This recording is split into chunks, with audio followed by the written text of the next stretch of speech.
There is no intro for these videos because that would be a ripoff of every other mobile channel out there. Hi there, strangers. It is Tuesday, and I'm on my way to work, and I thought, hey, I promised you guys that I would... You just got a message, which was that I promised that I'd explain to you guys why, in my head, there's a the fundamental differences between Marvel and DC are, and why I like DC more. Disclaimers, two of them. A, I am far from being an expert. I have only just started actually reading comic books, and that's only Batman. But my knowledge is mostly from the movies, animated series, and one documentary I saw about comic books, which is pretty good. Anyway, at the end of the day, every comic book character isn't about the superpowers.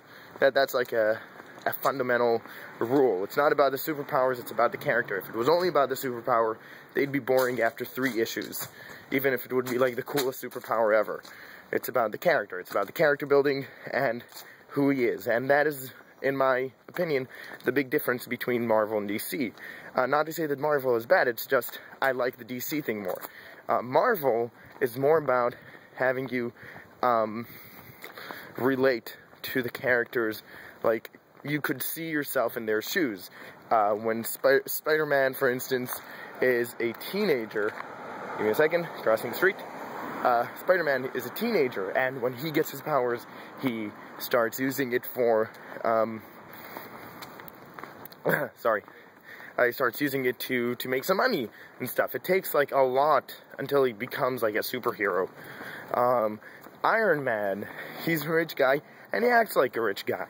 I mean, he's a kind of a douche, and he continues being kind of a douche even after he goes into the Iron Man suit.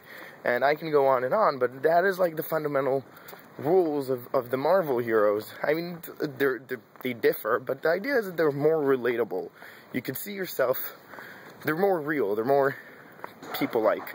DC heroes are a little more above the human average of expectation. I mean, Superman is Superman, and his character, by the way, is actually way more interesting than he might sometimes look because his power is so boring. But, I mean, the Batman is way beyond what you'd expect.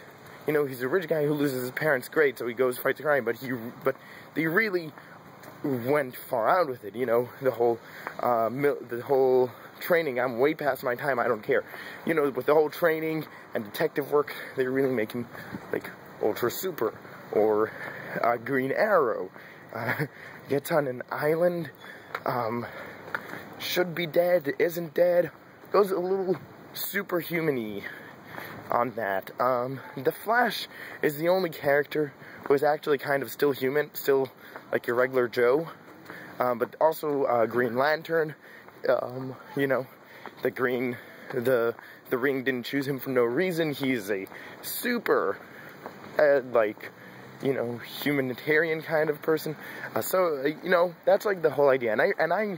And just, it's a personal taste matter. I like, I just like the characters who you could aspire to be more than the characters that you can relate to them being like that. You know?